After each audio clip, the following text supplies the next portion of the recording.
I know you guys will always remind me. Okay, now before I do the discussion for normal distribution, first of all, let me explain what do we mean by normal distribution. So when we say distribution, we are referring to the frequency distribution of the data. The frequency distribution which we have plotted on the top curve here, the first curve of the slide, the top one, it has the plot of the frequency distribution, right? Now, if this plot has a certain shape, then we call it to be normal distribution data. Okay, if this plot had a certain shape, then we call it to be having normal distribution. What is that shape? The shape which you see on the slide for this particular data set. That is the shape of a normally distributed data or a data having normal distribution. What is important about this shape? That you have one peak of the graph and that peak is almost in the middle. Almost in the middle. You have one peak value for the whole graph and that peak value is almost in the middle. And around the peak value, the graph is symmetric, approximately symmetric. Not exactly, but approximately symmetric. Okay, so if you count the number of values on any side of the peak, you will find them to be approximately same. If you look at the trend, how the graph is going downwards from the peak, again you will find similarity. I'm not saying they are identical. They are not identical. I'm saying they have similar patterns. Okay. And I already mentioned yesterday that the graph has a closed form at the start and at the end. So the first value is 0, the last value is also 0. Okay. So this sort of a graph which represents normal distribution is called as a bell-shaped curve.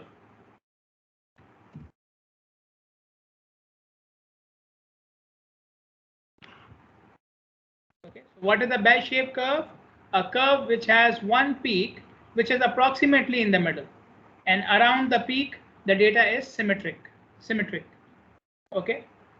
Obviously there can be other, just to clarify, there can be other types of distributions as well. For example, you can have a distribution which has a peak at the start, so it may go like this, or you may have a distribution which has a peak only at the end, so it may go like this.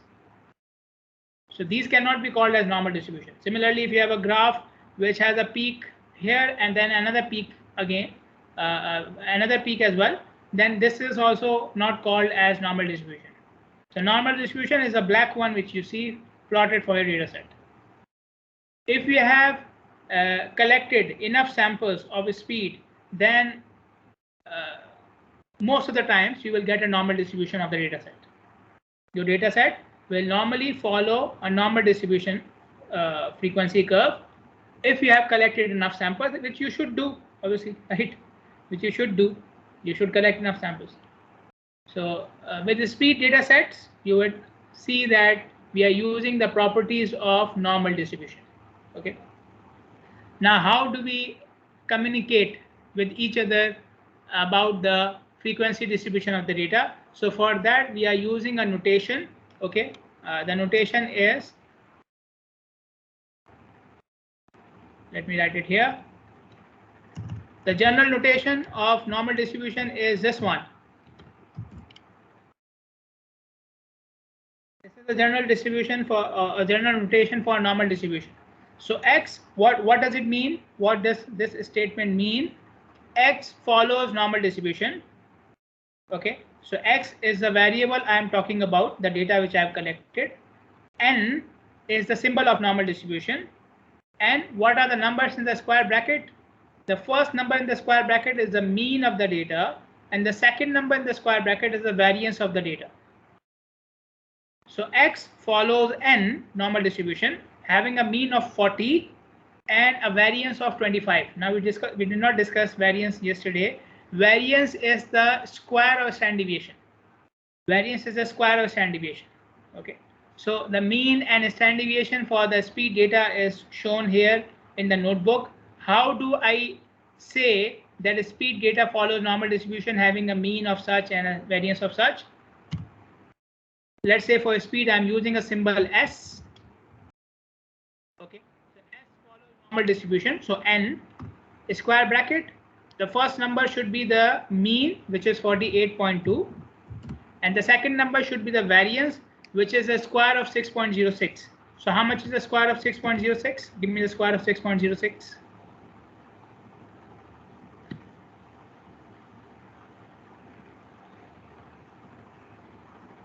How much is the square of 6.06? 36.72. Okay.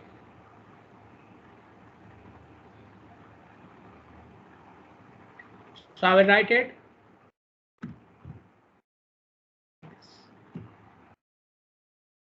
Okay. So this is how you represent normal distribution data. Okay. The symbol for the data on the left hand side. On the right hand side, you have the symbol for the normal distribution n, and in the square brackets you have mean and variance variance is the square of standard deviation, and obviously the values can change.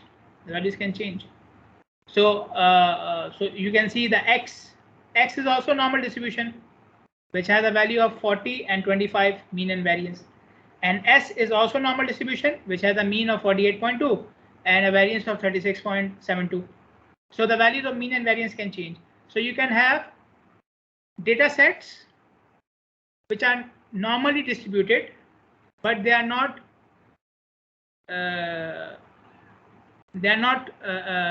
equal to each other.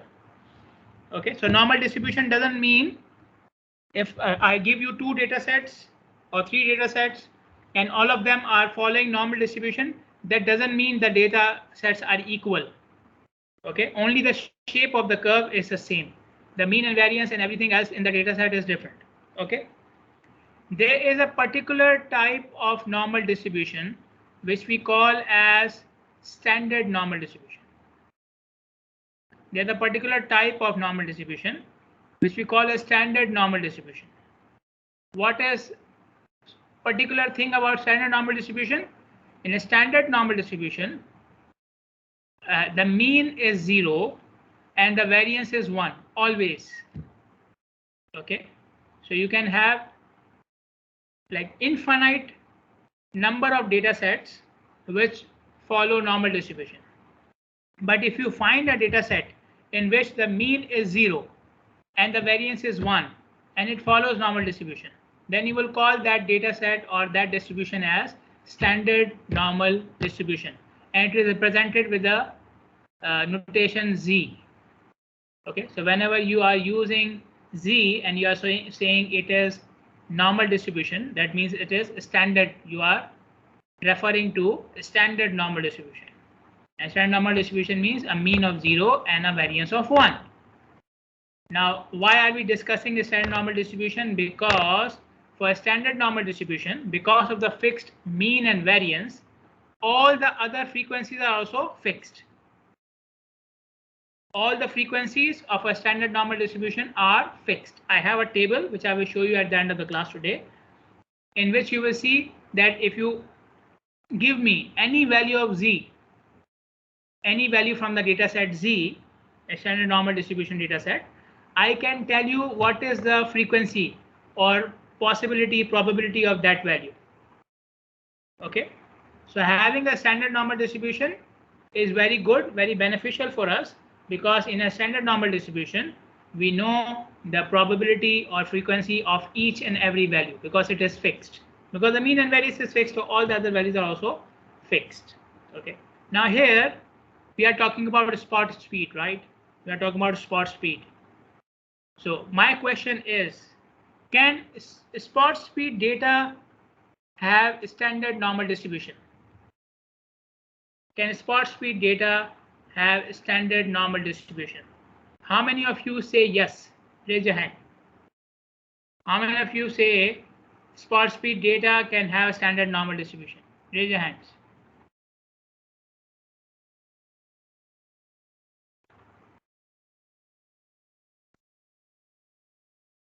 Okay, 2 brave people, right? Now I should assume that everybody else is saying no, but my experience says that I should not assume because everybody else may be sleeping. Okay, so I will ask the other part of the question as well. How many of you say spot speed data cannot have a standard normal distribution? Raise your hands. How many of you say spot speed data cannot have a standard normal distribution? Okay, good. Again, two brave people, Mahmoud and Mariam.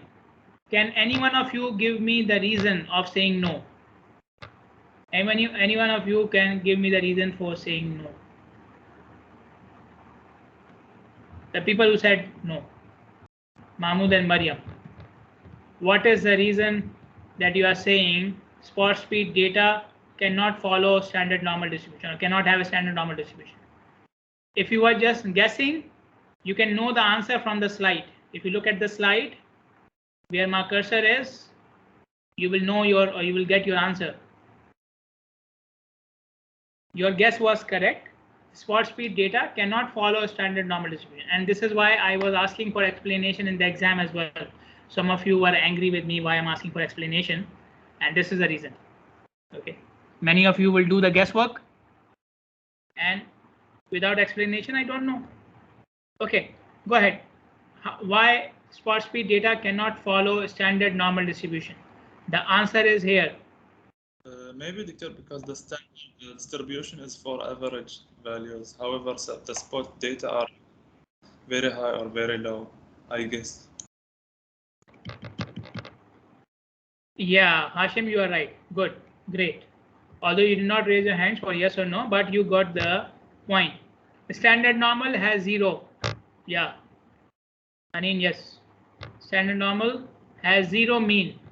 Spot speed data cannot have 0 mean. What does 0 speed mean? Nothing. You are collecting speed data.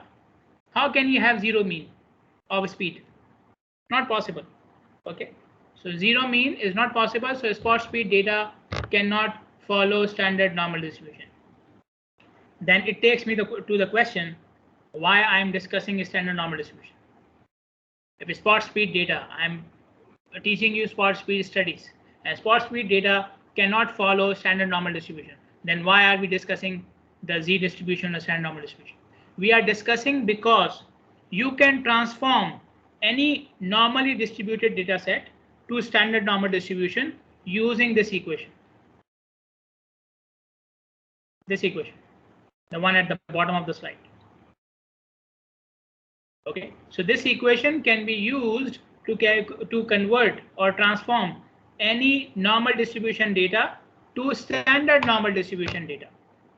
Okay, now what is this equation? Z is a transformed value into Z distribution. Okay, so you are transforming your values into Z. X is the values of your actual data set. So in our case, it will be the values of speed. Okay.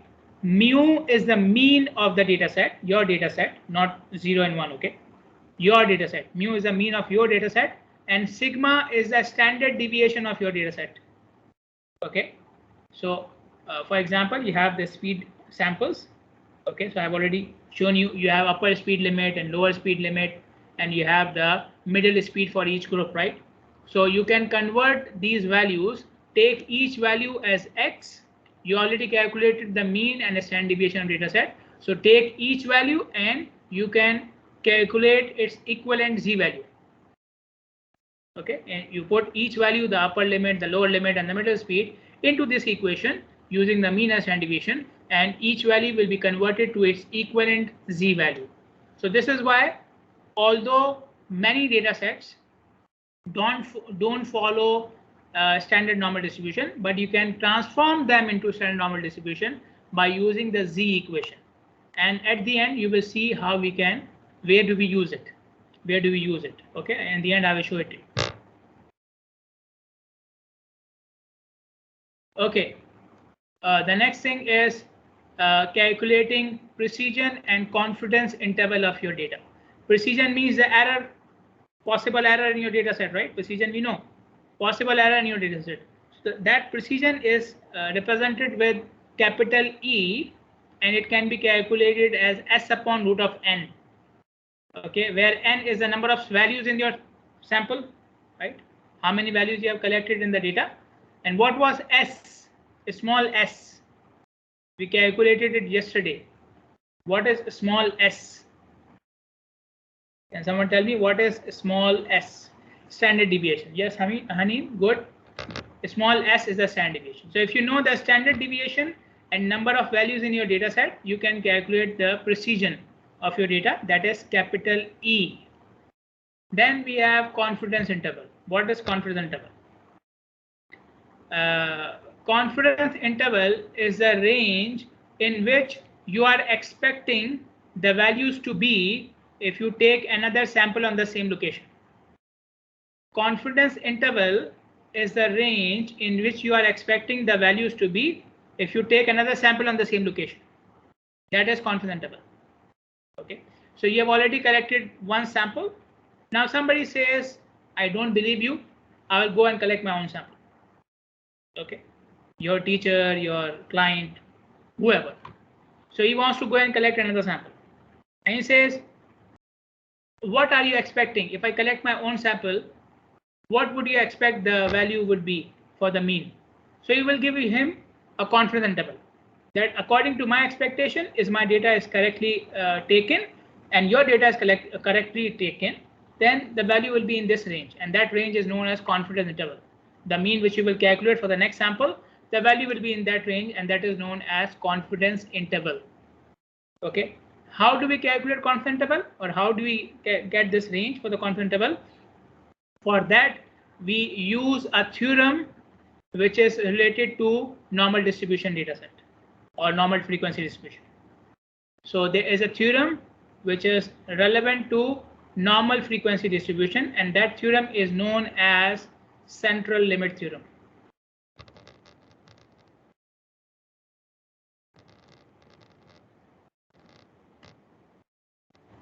Central limit theorem. What is central limit theorem? Central limit theorem states that for any normal distribution data set, for any normal distribution, 95% of all values lie within a range of mean plus minus 1.96 standard deviation. Now, since we are talking about the entire population now, I'm talking about 95% of which values, not the sample. 95% of, not the 95% of the sample. I'm talking about 95% of any sample. So meaning any sample of drivers which are on that location. Okay, so in that case, instead of standard deviation, I will use capital E. Okay, because capital E is the error for the entire population now. Entire population meaning all drivers on that location. Okay, so for central limit theorem, when we apply central limit theorem, we will not use a standard deviation of the sample. We will use the E value, capital E value, because this is a precision for the entire population or for the entire study. Okay, so coming back to central limit theorem says that 95% of all values lie within a range of, or within a confidence interval of, mean plus minus 1.96 E, which you can see here. Basically this. Okay, so what is mu? Mean. I already said it in the last slide as well. And what is E? ES, the precision of your data, the error of your data. Okay, so if you calculate a range by doing this, 95% of all values which are collected at that location will be within this range. Okay, for any sample, another statement of central limit theorem. So central limit theorem has many statements. I will just give you two. Another statement of central limit theorem is that 99.7% of all values lie within a range of mean plus minus 3E. Again, standard deviation meaning the E value, because I'm talking about the entire population. Okay, so if instead of doing this, if you do this, mu plus minus 3E, then this will give you 99.7% of all values. Okay, so these are the two statements of central limit theorem. 95% of all values lie within a range of mean plus minus 1.96 E or 1.96 standard deviation, and 99.7% of all values lie within a range of mean plus minus 3 times E. Okay, Now the range which you will calculate by doing 1.96 E or 3 times E, this range is what we call as confidence interval. This range is what we call as confidence interval. So if you do mu plus minus 1.96 E, you will get a range, let's say from 60 to 65. That is your confidence interval. Okay, if you do 3 times E, you may get a range from 58 to 67. That is your confidence interval. Okay, and the percentage of values is what we call as confidence level. Confidence level. Okay, so if you are doing mu plus minus 1.96 E, okay, then you are 95% confident. 95% confident that any sample collected from the field will have a mean in this range. Okay, and if you do mu plus minus 3 times E, if you do this, then you are 99.7% confidence that any sample collected from the field will have a mean in this range. Okay, so the range itself is known as confidence interval, and the percentage of values are known as confidence level for that range. Okay, so if you do mean plus minus 1.96 E, your confidence level is 95%, and the range for that confidence level be whatever you get after doing plus minus. And if you do mu plus minus 3 times E, your confidence level is 99.7%, and the range for 99.7% confidence level, or the confidence interval for 99.7% confidence level, will be the values which you will get after doing plus minus. Okay, any confusion? Up till now we have discussed normal distribution, standard normal distribution, precision, and confidence level. Any question in regarding these things? Is everything clear up till now? So you know what is normal distribution, you know what is standard normal distribution, you know what is precision, you know what is central limit theorem, and how central limit theorem is used for calculating confidence intervals. If you know all these things, I can go ahead. Any questions? Good.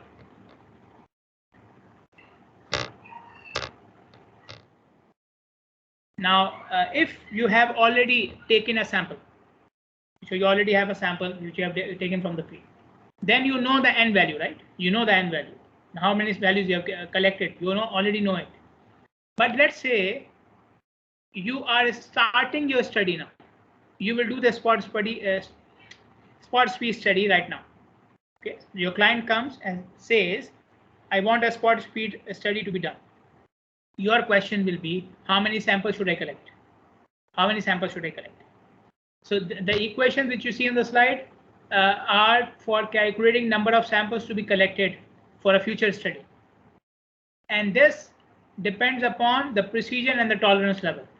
The precision and the tolerance level. Okay. What is precision? I already showed you in the previous slide. That was capital E, right? Capital E is the precision of your observation. Okay. And tolerance level is the difference you are allowing in your confidence interval. The tolerance level is the difference you are allowing in your confidence interval. So this is the difference, right? Either you are allowing 1.96 E difference, or you are allowing 3 times E difference, depending upon the confidence level. So if your confidence level is 95%, then you are allowing a difference of 1.96 E in your confidence interval, right? Mean plus minus 1.96 E. So how much difference you are allowing? 1.96 E. Okay. And if your confidence interval was 99.7%, then you are allowing a confidence level of 3 times E. Okay. So tolerance is the difference you are allowing in your confidence interval, which can be either 1.96 E or it can be 3 times E, depending upon your confidence level. So let's say the tolerance is denoted by letter small e. So capital E was precision and small e is the tolerance level. Okay, keep this in mind. So if you are going for 95% confidence interval, then small e equals to this 1.96 E. Okay, capital E, and then we know the value of capital E is S upon root of n. And similarly, if you are going for 99.7% confidence level, then your small e equals to 3 times capital E, and again you have this. Now in this from these two equations, we'll rearrange them, take n on the left hand side, everything else on the right hand side. So for 95% confidence level, if you do this, you will get this equation. Okay, and if you do the same thing for 99.7% confidence level, you will get this equation. Okay, so I just rearrange the equation, put n on one side, everything else on the other side. So these are the two equations which should be used for calculating a sample size for a future study. So in these two equations, first of all, you have to fix your confidence level, either 95%, then you will use this equation, or 99.7%, then you will use this equation. Okay, and then you have to know the standard deviation and the tolerance level which you are allowing in your data. So how much tolerance you are allowing in your data, how much standard deviation you are expecting from the data, and how much will be your confidence level. Depending upon these things, you can calculate number of samples required for a future study. Let us do a problem here, a small problem. And in that problem, I will explain a few more points as well related to sample size. So in the problem, we have to find out how many speeds should be collected to find out the true mean speed. True mean speed means the actual speed of the drivers on the road. That is the true mean speed for underlying distribution to be within plus minus 1 miles per hour with 95% confidence. So 95% is what? Confidence level. And what is this plus minus 1 mile per hour? What is this? What do we call it? Plus minus 1 mile per hour is what?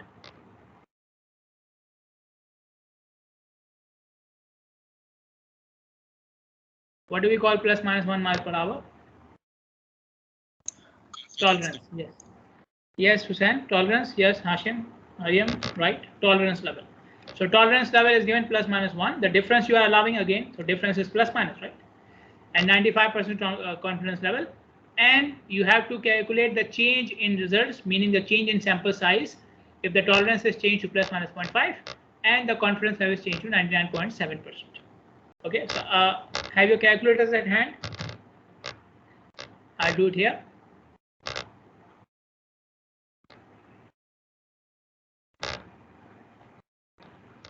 Okay, so for 1 mile per hour tolerance level, 0.5 miles per hour tolerance level,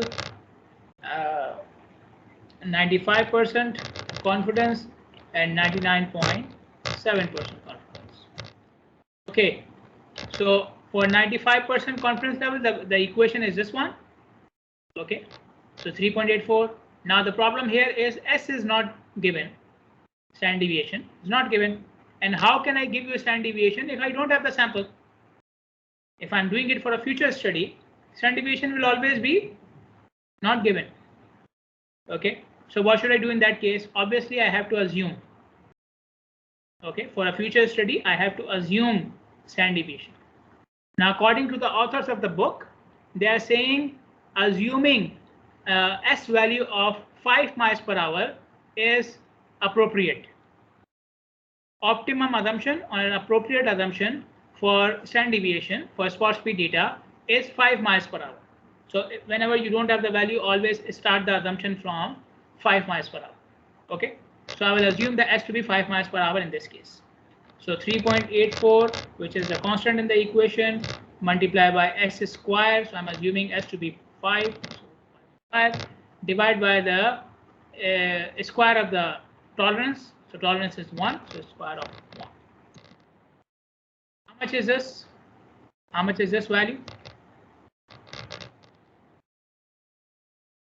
And then for 99.7%, I will use the second equation, okay? This equation. So the only difference will be instead of 3.84, I have 9 here.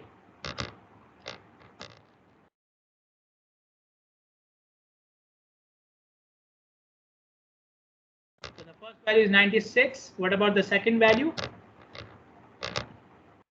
225. Good. So if I am doing it for the by changing the tolerance level, so instead of 1 square, I will have 0.5 square. change the confidence level as well.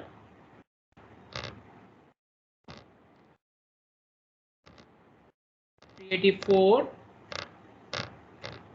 Okay, and what about this one? The last one, 900. Good, great.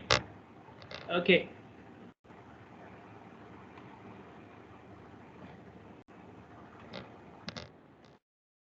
Couple of points. First of all, the trend. When you reduce the tolerance level, when you go from 1 mile per hour to 0.5 mile per hour, what happens with the values? They increase. So if you want to reduce the tolerance level, meaning you are increasing the precision of your data. Low tolerance means more precision. So when you are decreasing the tolerance level, you need to collect more values, right? You want to be more precise about your data. You want to have lower error in your data, collect more values. So whenever you will decrease your tolerance level, the number of values will increase. Okay, number of values required will increase. And what happens with the confidence level? When you increase the confidence level, the number of values increase. So compare between the first row and the second row has more values, right? Because of higher confidence level. Higher confidence level means I'm looking to cover more data. Okay, I'm looking to cover a wider range. Okay, so in that case, obviously I should collect more values. Okay, so if you need less error in your data, and or if you are looking to cover more proportion of the population, you want to be more confident about your data, then you, in both cases, you have to increase your sample size, or the sample size will increase using the equations. Okay. One more thing about the standard deviation. Now here I have assumed the standard deviation. I should then perform a check whether my assumption gave me a valid result or not. So for example, you discuss these results with the client and the client says, let's go for 384 samples. I'm happy having a tolerance of 0.5 and a confidence level of 95%. Let us go for 384 samples. Okay, so you go in the field, you collect 384 samples. Now you come back, you have the data set now. You can now calculate the actual standard deviation. So you will calculate actual standard deviation, and by keeping everything as same, you will recalculate the n value from using the actual standard deviation. Okay. Now if that n value is equal or less than the n which you have already calculated, then you are safe. You don't have to do anything. Your work is done. But let's say that n value which you calculated using the actual standard deviation is more than what you have already collected, then you will go in the field and collect the additional or extra values required for the actual sample. For example, the sample now is 384. Using the actual standard deviation, it comes out to be 360. So you required 360 values. You already collected 384. No problem. End of work. But let's say the actual value with the actual standard deviation is 406. So you collected 384 samples. You should have collected 406 samples. So the difference is 22. You go and collect additional 22 values. Okay. So wherever you are doing it for a future study, start with the assumption of the standard deviation, collect the values, and then you recheck whether your assumption was giving you appropriate n or not. Okay. Clear? Any questions? Clear? Okay. Another type of statistics or another type of calculation you can do is before and after studies. Before and after studies. Now, if you remember, going back to the first lecture of this chapter, we said spot speed is used for changing the speed limits. It is used for design of the roads. It is used for changing the signal timing. It is used for investigation of the accidents at the site. So in any case, you did a spot speed study and then you decided I should change the design of the road, I should change the speed limit, I should improve the safety on the site. Because of anything, you will make an improvement on that location. You will make an improvement on that location. Now that improvement was effective or not, to judge that, you will do another spot speed study after the improvement. Okay, so this is what we call as the before and after studies. This procedure is part of the before and after studies. So you collected a spot speed sample before making any improvement on the site, then you made the improvement, and then you collected another sample on the same site. And your purpose is to know if your improvement made a significant change in the spot speed or not. Okay. For doing that, to know whether the difference is significant or not, we will apply mathematical approach. Why should we apply mathematical approach? Why don't just look at the two samples and see whether there's a difference or not? Let me show it to you with an example. Don't worry about the question. I will discuss the question inshallah on Thursday. Look at the table at the end. Look at the table at the bottom half of the slide. So you see the before results on the left hand side, the after results on the right hand side. The mean in the before sample is 65.3. The mean in the after sample is 63. Okay, before the mean was 65.3, after the mean is 63. Now my question to you again, raise your hands if you say yes. Raise your hands if you say yes. Is the difference 65.3 and 63? Is this a significant difference in the mean values? How many of you say yes? Raise your hands. How many of you say yes, that the difference between 65.3 and 63 is significant? Raise your hands. How many? Come on. Take a side. Yeah. Hussein says yes. Okay, how many of you say it is not significant?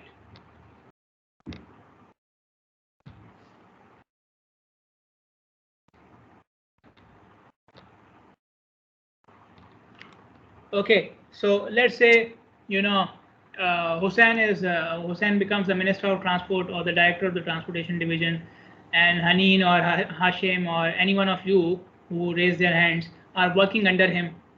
Now Hussein says the difference is significant. You guys are saying the difference is not significant. You see the problem now? Huh?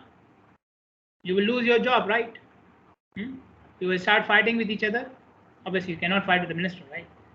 You lose your job. No, Doctor, I'm a democratic person, so it's okay. Democratic person cannot be a minister. Okay. Okay. Democracy is before you become the minister. Okay. Once you become the minister, when you are in power, throw democracy in the gutter. Okay. Yes, Doctor. For the boss. Huh? Anyway, oh, just joking. Okay. I'm not against democracy. So the point which I was trying to make here is you can have two engineers or two persons who are looking at the same data set and having different opinions. This is what I'm trying to highlight here. Okay, two people looking at the same data set having different opinions. So with which one you would go? And democracy doesn't work here. Okay, democracy doesn't work here. Okay, we are talking about engineering design. Okay, so if 10 people come and say design the building upside down, I will not follow them. Okay, so democracy doesn't work. We need to make a decision on the basis of some calculation. We need to make a decision justifiably. There should be some justification when I say the difference was significant or not significant. Some mathematical justification. Okay, not just my opinion. Okay. So how to make this mathematical justification? For that, we have a test which is known as the z-test. And again, z refers to the standard normal distribution. Z refers to the standard normal distribution. Okay. So this is where we are using the standard normal distribution concept to see if the difference between the two data sets is significant or not. Okay. So to perform the z-test, I have to calculate ZD, and before calculating ZD, I have to calculate SY. Okay, now the SY is calculated using this equation, and what do we have in this equation? We have S1 which is a standard deviation of the before sample. We have N1, which is the number of values in the before sample. We have S2, the standard deviation of the after sample, and we have N2, which is the number of values in the after sample. Okay, so 1 means before sample, 2 means after sample, S means standard deviation, N means number of values. Okay, once you have calculated Sy, you will plug in the value here in the ZD equation, but you need X1 bar and X2 bar as well. What is X1 bar? Mean of the before sample. What is X2 bar? Mean of the after sample. Mean of before sample, mean of after sample. Okay, so you calculate ZD. Now what should I do with ZD? I told you earlier we have a standard normal distribution table, and if you have any value of Z, you can go to the standard normal distribution table and you can find out the cumulative probability of that Z value. Okay, so this is a Z table which you see on the slide.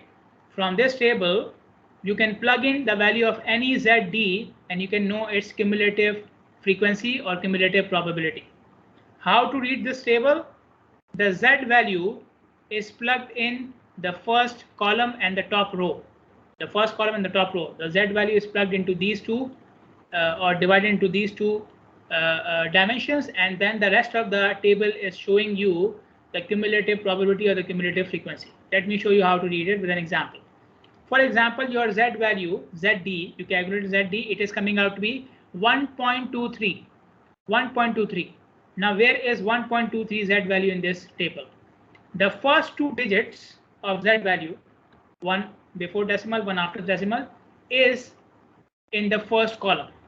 So 1.23, 1.2 is in the first column. So 1.2 is here. So you look into this row. The cumulative probability of 1.23 will be in this row. Which column in this row? The second decimal place will be taken from the top row. So this column, 0.03, right? 1.2 is in the first column. So the remaining 0.03 is in the top row. So 1.23 is here. Okay, 1.23 is this one. So this row and this column. So what is the cumulative probability of 1.23? 0.8907. Okay, 0.89. Where is it? 0.8907. This way. So this is basically 89.07%, right? 0.8907 means 89.07%. What is the rule? The rule is if the probability which you got from the table is 95% or more, then there is significant difference in the before and after sample. If the probability you got from the table is less than 95%, there is no significant difference in the before and after sample. Okay, so if you go back to the example, if ZD is 1.23, its probability was 89%. So 89% is less than 95. That means there is no significant difference in the before and after sample. Okay, let us calculate the ZD value for a example as well. Yeah, go ahead. Why there is a zero in the equation? There is a zero number. There is a constant number that is zero. This is what we call as the assumed value of the difference. Okay, if there is no significant difference in the before and after sample, then x1 bar minus x2 bar should be 0. So whenever you are applying the z-test, your assumed value should be here. Okay, since we are just looking for the significant difference, so in our case this value will always be 0. That's why I did not explain it. But in the formula, this 0 will be replaced by any value which you are expecting. Okay, so I was expecting, for example, 0 difference to be between the before and after sample. Okay, so you can replace 0 with your expected value. 0 should be replaced with your expected value. Okay, in this case, for this test, we are assuming the before and after sample have 0 difference between them. No significant difference, right? Meaning 0, almost 0 difference. So 0 represents the value you are expecting for the difference of x1 bar and x2 bar. Okay, let us perform a calculation, a sample calculation for ZD, and I will show you the value as well. how to find out the probability, cumulative probability. So first of all, let us find out SY. So square root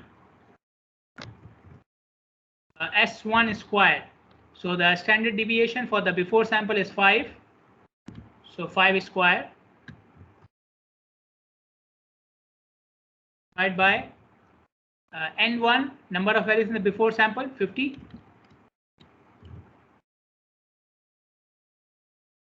Plus S2 squared, 6 squared, standard deviation of the after sample, 6 squared, divided by number of values in the after sample, 60. Close this. How much is SY? And then we can calculate the ZD value. X1 bar minus X2 bar, 65.3 minus 63. The mean of the before and after sample divided by SY. So give me the value of SY first.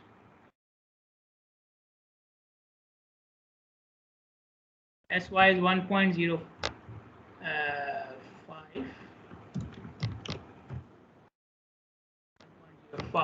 and 2.91. Mariam, good. Thank you. Then you go to the Z table. How much was it? 2.91. So 2.9 is here. 2.19, I think. 2.19. Because I already marked it. So 2.1 is here. Okay. So you go into this row, and 0.09 is just the last column. Okay. So the value is already marked here. 0.9857, meaning 98.57%. So the probability is 98.57%. What would you say? The difference is significant or insignificant? What is your decision now? Difference is significant or insignificant? The limit was 95%. The limit was 95%. The difference is significant. Yes. Okay. The difference is significant. Okay. Well done. Aya, Mariam, Raneem. Well done. Difference is significant. Okay. So this is again. I will continue with the example with other calculations in the Thursday class as well. Any questions related to the calculation which we have done up till now? So I will recap what we have done today. We have discussed what is normal distribution. We discussed what is standard normal distribution. We saw how to calculate precision and confidence interval and number of samples. And we discussed how to check if there's a significant difference between before and after sample using the Z test. Any questions up till now? Any questions, queries, suggestions? Please go ahead. Anything you want to say?